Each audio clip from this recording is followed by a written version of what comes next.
In the headlines, 3 soldiers, terrorists killed as troops repel Boko Haram attack in Borno.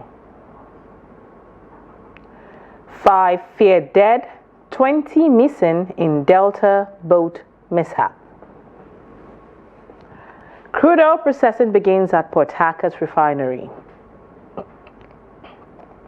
And on the foreign scene, new Israeli strikes on Lebanon capital as Hezbollah truce draws near. Welcome to News Updates on Trust TV. I am Lilian Ogazi.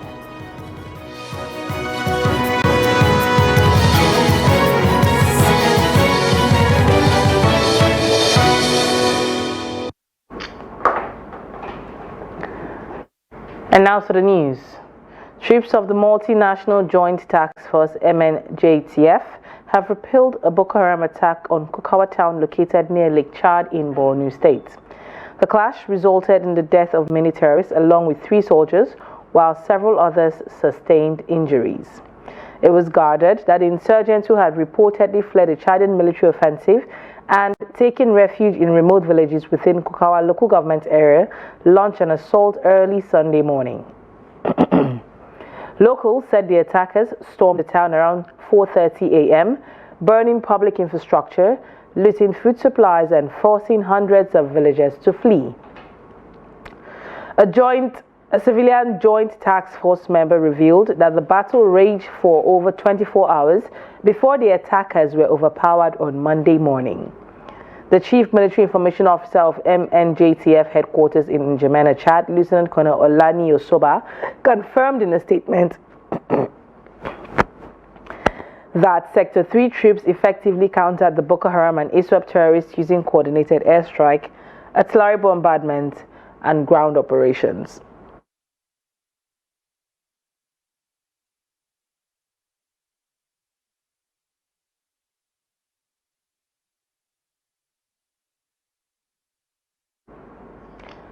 Now moving on, 3 farmers have been hospitalized following machete wounds they sustained during a clash with suspected herders in Wushishi local government areas of Niger State. One of the farmers, Bala Mahmoud Ege, said they were attacked with machetes by herders while trying to stop them from encroaching into their rice farms. He said the suspected herder that committed the crime has been arrested and is in police custody. When contacted, the spokesman of the State Police Command, SP Wasiu Abiodun, confirmed the incident but said only 2 farmers were injured. Still on insecurity, several residents in Katsina, Allah, and local government areas of Benue State on Monday fled their homes after gunmen reportedly killed many residents during a raid. Sources in the affected community said at least 30 people were gunned down and many others injured. The villages, which were invaded on Sunday in the wee hours of Monday, had been attacked several times by local militias in the past.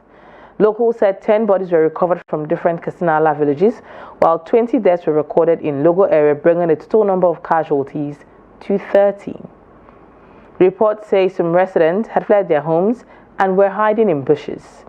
The police public relations officer in the state, Catherine Anene, said 5 bodies have been recovered at the time of filing this report, but stressed that investigation was ongoing.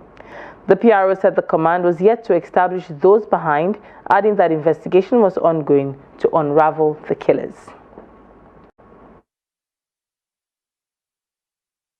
Meanwhile, police operatives in Anambra State have arrested a man in possession of a gun wrapped in a bag of rice. A statement by the Anambra State Police Public Relations Officer SP Tochukwu Ikenga in Oka on Tuesday said a suspect, Enediong Basi, a native of Ikono, local government area of Akwa Ibom State, was arrested after he confessed to being a member of a local vigilante group. According to the statement, the police recovered 1 pump-action gun wrapped in a bag of rice at Nkwele, Izunaka.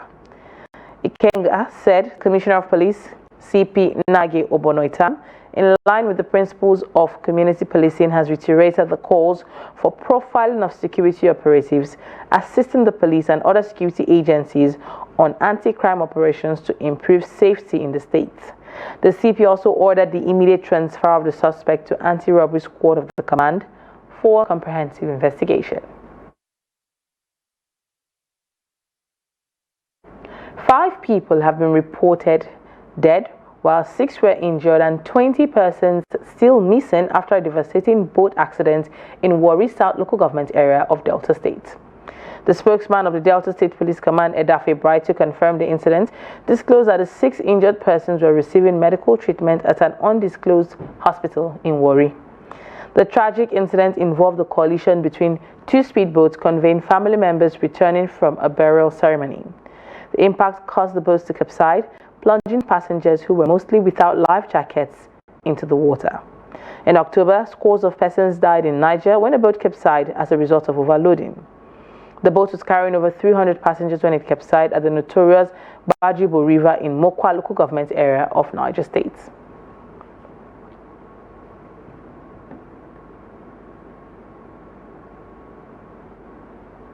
Many people have been hospitalized in various facilities after a free medical outreach in Abiriba or Hafia local government area of Abia State turned Ori.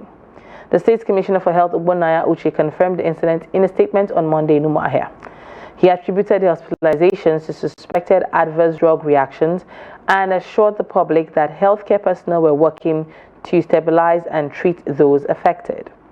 The statement revealed that the organizers of the outreach had failed to obtain necessary approvals from the ministry.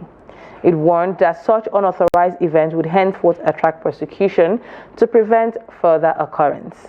The state government also emphasized its commitment to residents' health care and encouraged those interested in partnering with the health sector to seek proper approval from the ministry.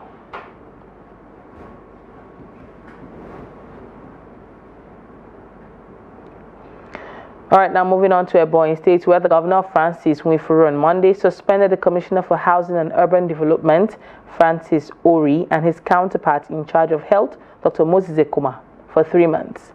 The Commissioner for Information and State Orientation, Jude Chikadibia, made this known while briefing journalists on Tuesday morning. He said the suspensions were reached at the State Executive Council meeting held on Monday. Also suspended by the State Governor on Tuesday were the Permanent Secretary of the Ministry of Health, Dr. Lawrence Ezoke, the Executive Secretary of the State Primary Health Care Development Agency, Dr. Philip Ovuba, and his counterpart from the Ebonyi State Health Insurance Agency, Ebisha, Dr. Divine Igwe. This has brought a total of 5 commissioners suspended within a month interval. Chikadibia explained that the reasons for their suspension were gross misconduct and dereliction of duties.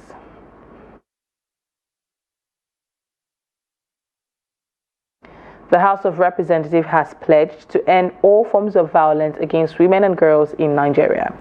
During a historic march against gender-based violence, Speaker Tajuddin Abbas highlighted the alarming statistics stating that a woman dies from violence every 10 minutes worldwide. The report. Gender-based violence remains a pervasive issue in Nigeria, affecting countless individuals and undermining societal progress. Women and girls are the primary victims, though men and boys are not left out. This time around, the House of Representatives is at the forefront of advocacy and victims' support. The Speaker of the House of Representatives, Tajuddin Abbas, described the trend as unacceptable and vowed that the National Assembly would work with law enforcement agencies and other stakeholders to reduce such violence to the barest minimum. Abbas promised active participation in the upcoming National Action Plan Against Women Violence, emphasizing the House's commitment to enacting robust policies to combat violence against women, children, and girls. For every 10 minutes, a woman is being killed across the world. This is an unacceptable trend. This is an unforgivable trend.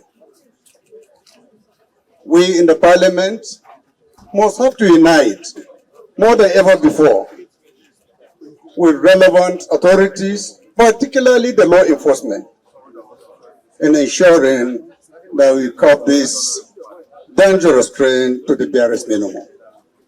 Chairperson of the House Committee on Women Affairs and Social Development, Kafilat Ogbara, noted that 1 in 3 women globally experiences gender-based violence. She urged security agencies to ensure justice for victims and condemned various forms of abuse, including workplace harassment, family-based violence, and sexual exploitation. House of Representatives, under the leadership of Right Honorable Tajuddin Abbas and Right Honorable Benjamin Kalu, have united in one voice to say that there is no excuse for violence against our women and our girls. They are our mothers, they are our daughters, they are our family. They care for us, they nurture us. Why should we violate them? Inspector General of Police Kade Egbetukun, who received the petition, pledged to review and act on its recommendations. He stressed that eradicating gender-based violence requires collective effort beyond law enforcement. There are some areas where the tradition also abuses the rights of women.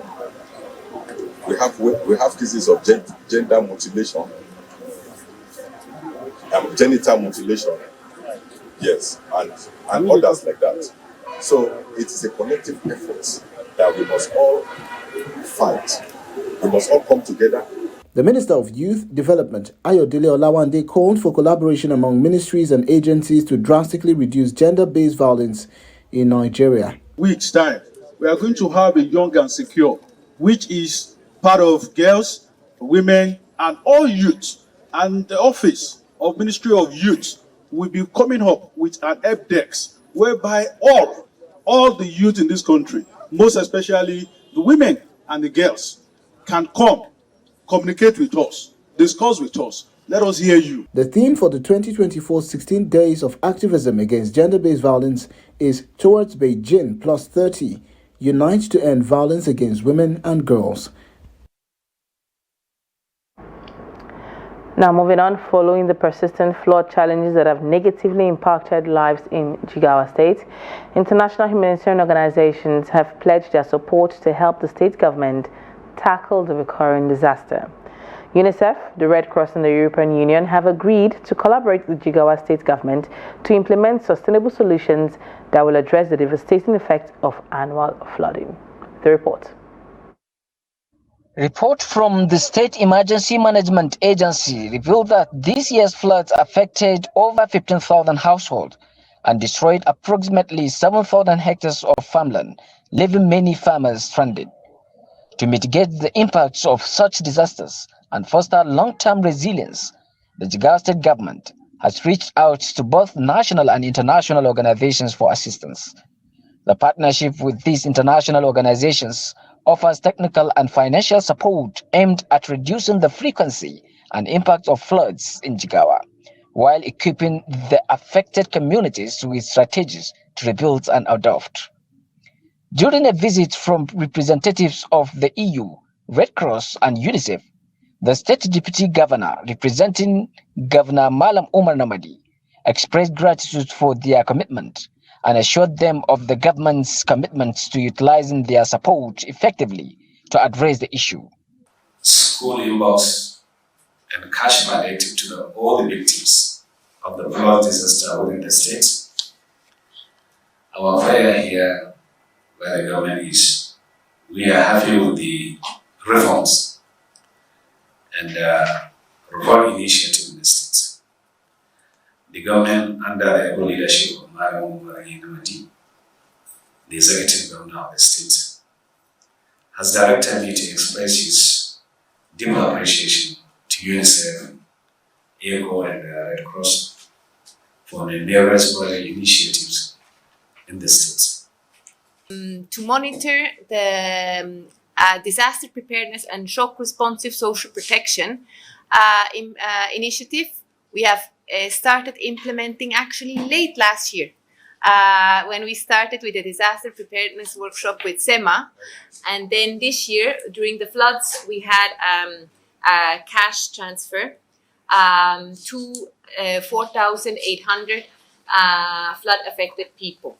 The delegation plans to tour flood-prone areas across Jigawa State to assess the impacts firsthand and ensure that interventions are tailored to the needs of affected communities. This is news update coming to you from Trust TV. Coming up, Gombe metal scrap dealers decry non-existent collection center, seek government intervention. More to come after the break. Please stay. You're welcome back if you're just joining us. This is news update coming to you from Trust TV. Let's take a look at our headline stories again.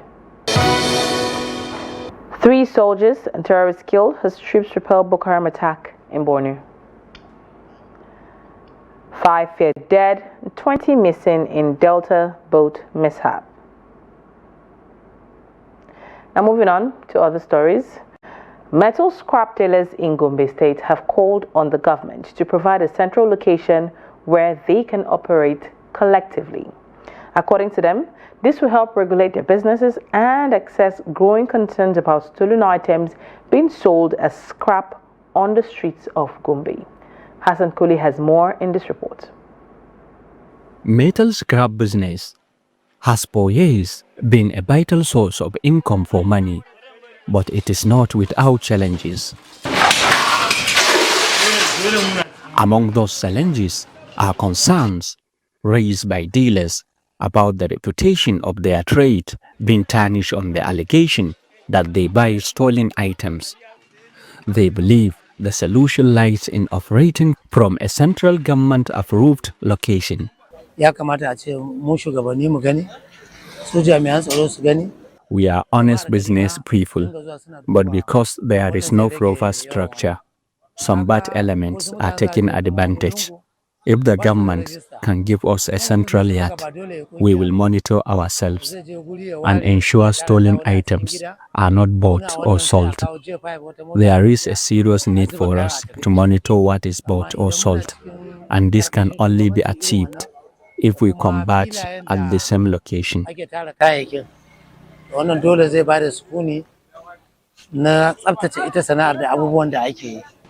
Currently, scrap dealers operate in scattered locations across the state. This makes it difficult for authorities to monitor their trade effectively. The dealers believe a centralized operational place will not only curb illegal activities but also boost the legitimacy of their business. Government has to come in and regulate our business, since we are dealing with scrap items and we are generating a lot of the scrap. Besides, we are providing not less than 10,000 people with employment. I am urging the youth not to engage in any act of buying or selling stolen items, and we are monitoring to ensure that it does not happen here. However, government must intervene. Scrap dealers are hopeful that the Gombe state government will heed their call. They believe that by working together in a regulated environment, they will not only protect their business, but also support the fight against theft in the community and boost internally generated revenue for the state government. From Gombe, Hassan Koli reporting for Trust TV.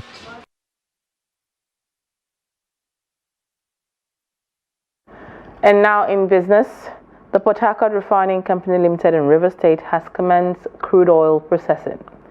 This is according to the Chief Corporate Communications Officer of the Nigerian National Petroleum Company Limited, Femi Soneye. Soneye said truck loading will also commence on Tuesday, adding that the NNPCL is working to bring the Warri refinery back on soon. Tuesday's move ends a series of failed deadlines for the commencement of production at the refinery in Nigeria's oil-rich River State. Upon his resumption of office in August 2023, the Minister of State for Petroleum Resources, Heineken Lokobiri, said the Port Harcourt refinery would be back on stream in December of that year. In March of the following year, the Group Managing Director of the Nigerian National Petroleum Company, Melekiare, said the refinery would begin production in April.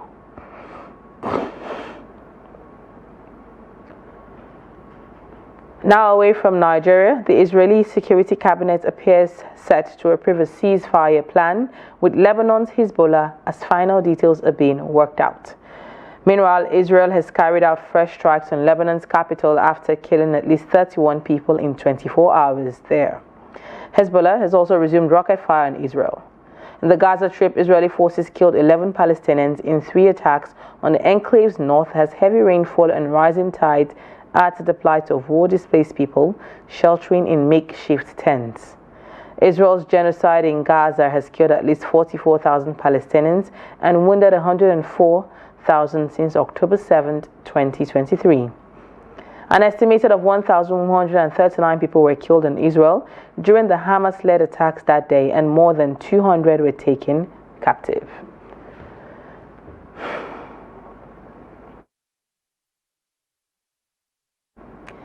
And in sport, Zambia's and Orlando Pride forward Barbara Banda has won the BBC's Women Footballer of the Year. She received the most votes from readers of the BBC Sports website after a 5-player shortlist was announced last month. The shortlist, based on performances from September 2023 to August 2024, was selected by a large panel of experts involved in football around the world, including coaches, players, administrators, and non-BBC journalists. Barbara Banda is the 10th winner of the BBC's Women Footballer of the Year award. She scored 4 goals for Zambia at the Paralympics this summer, including a first-half hat-trick against Australia, to become the leading African goal scorer in Olympic history with 10. She also scored 13 goals for Pride in 2024 National Women's Soccer League regular season, despite only joining in March, and 4 goals in the playoffs, including the winning goal in the championship final on Saturday as Orlando Pride won their maiden title. Banda was also named Most Valuable Player in the NWSL.